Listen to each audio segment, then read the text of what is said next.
எல்லாருக்கும் வணக்கம்.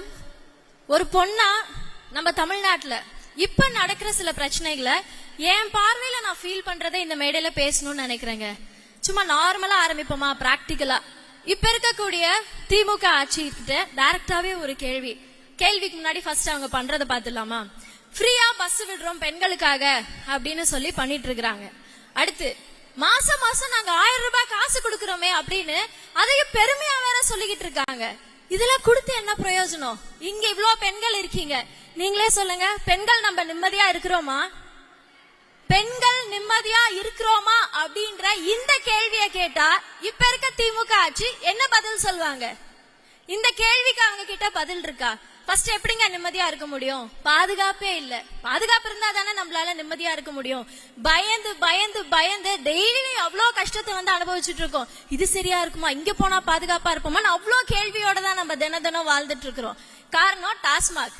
தெருவுக்கு தெரு டாஸ்மாக் அவங்களே திறந்து வச்சுட்டு மாசம் மாசம் 1000 ரூபாய் காசையும் கொடுத்தா அந்த காசுல எங்க போய்கிட்டு இருக்குது? இதெல்லாம் யாருதான் கேக்குறது? எவ்வளவு நம்ம கஷ்டப்பட்டுட்டு இருக்கோம்ல. இது கூட பரவாயில்ல, இப்ப வீட்டுல குழந்தைங்க இருக்காங்க, தைரியமா நம்மளால ஸ்கூலுக்கு அனுப்ப முடியுதா? அவ்வளோ பயமா இருக்கு. ஏன்னா அங்கேயும் சில மோசமான வாதியார்கள் குழந்தைங்களை அபியூஸ் பண்றாங்க. காலேஜ்ல பாதுகாப்பு கிடையாது, வேலை செய்யற இடத்துல பாதுகாப்பு கிடையாது.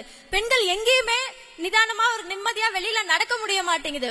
ஏதாவது ஆயிடுமான்ற பதட்டத்தோட எத்தனை நாளைக்கு நம்ம இப்படியே இருக்க முடியும்?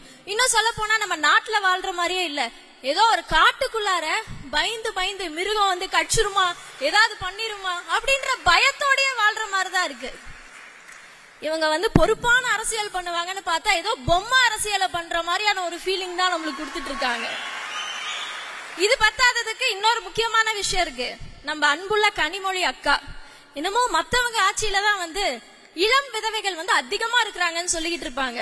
இப்ப எங்கடானா அக்கா ஆளையே காணோம். அக்கா கிட்ட டைரக்டா ஒரே ஒரு விஷயம் மட்டும் கேட்டுக்கலாம். உங்க அண்ணா, அதாவது உங்க அண்ணா இருக்காங்கல்ல, அவங்க கிட்ட சொல்லி கொஞ்சம் இந்த பிரச்சனை எல்லாம் ஏதாவது சரி பண்றதுக்கு ட்ரை பண்ணுங்க.